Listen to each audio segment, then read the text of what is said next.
ഇദ്ദേഹത്തെ മാറ്റാനിടയാക്കിയത്. മാറ്റുക എന്ന് പറയുമ്പോൾ അതിൻ്റെ ഫലമായിട്ടുണ്ടാകുന്ന കാര്യവും പറയുന്നുണ്ട്.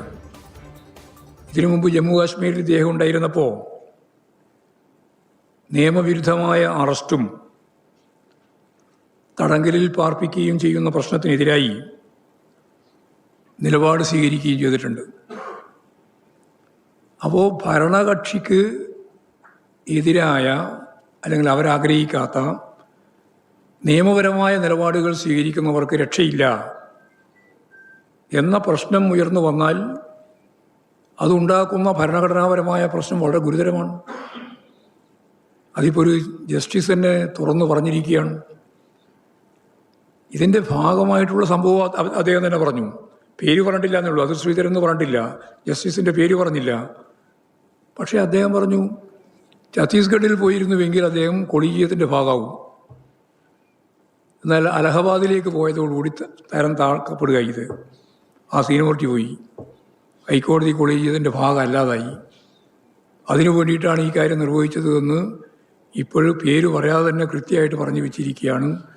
ഞാൻ നേരത്തെ പറഞ്ഞതുപോലെ ഈ ഉജ്ജൽ ഭൂയൽ ജസ്റ്റിസ്.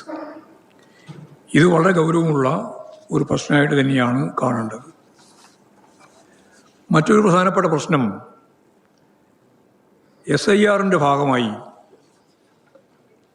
ഇപ്പോൾ ഒഴിവാക്കപ്പെടുന്നത് പോലെ തന്നെ ഉൾച്ചേർക്കുന്നതിൻ്റെയും ഭാഗമായിട്ടുള്ള പ്രശ്നങ്ങൾ പുറത്തു വന്നിരിക്കുകയാണ്. വോട്ടർ പട്ടികയിൽ പേര് ചേർക്കാൻ ലഭിക്കുന്ന അപേക്ഷകളുടെ ലിസ്റ്റ് വെബ്സൈറ്റിൽ പ്രസിദ്ധീകരിക്കുന്നില്ല. പകർപ്പ് രാഷ്ട്രീയ പാർട്ടികൾക്ക് ലഭ്യമാകുന്നതുമില്ല.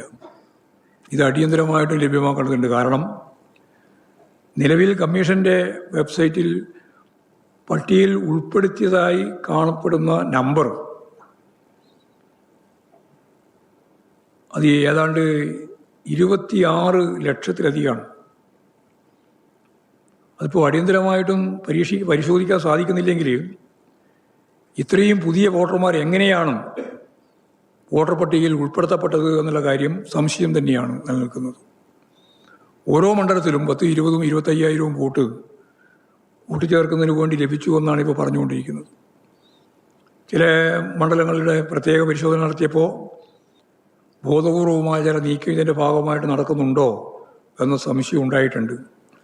അപ്പോൾ വോട്ടർ പട്ടികയിൽ പേര് ചേർക്കാൻ ലഭിക്കുന്ന അപേക്ഷകൾ BLOമാരുടെ വെരിഫിക്കേഷൻ നടത്തി മാത്രമേ തീരുമാനമെടുക്കാൻ പാടുള്ളൂ എന്ന് മുമ്പേ പറഞ്ഞതാണ്. പക്ഷേ അവരറിയുന്നേയില്ല. അപ്പോൾ വെരിഫിക്കേഷൻ നടക്കുന്ന സമയത്ത് BLOമാർക്ക് ഈ സംബന്ധിച്ച് അറിയിപ്പ് നൽകുകയും വേണം. ആ അറിയിപ്പ് നൽകുന്നില്ല എന്നുള്ളതാണ് ഇപ്പോൾ ഉള്ള സ്ഥിതി. അങ്ങനെ ബൾക്കായി എവിടെ നിന്നാണെന്ന് പറയാൻ പറ്റില്ല, ഇന്ത്യയുടെ വിവിധ മേഖലയിൽ നിന്നുള്ള ആളുകളുടെ വോട്ട് ഇവിടെ ഒരു സർട്ടിഫിക്കറ്റ് ഇല്ലാതെ തന്നെ ഇതിൻ്റെ അകത്ത് ഉൾച്ചേർക്കപ്പെടുന്നു എന്നുള്ള പ്രശ്നം ഉയർന്നു വന്നിട്ടുണ്ട്. അത് വളരെ ഗൗരവപൂർണമായ പരിശോധനയ്ക്ക് വിധേയപ്പെടേണ്ടതുണ്ട് എന്നാണ് ചീഫ് ഇലക്ടറൽ ഓഫീസർക്ക് ഞാൻ ഇന്നലെ തന്നെ നൽകിയിട്ടുള്ള ഒരു കത്തിൽ വ്യക്തമാക്കിയിട്ടുള്ളത്.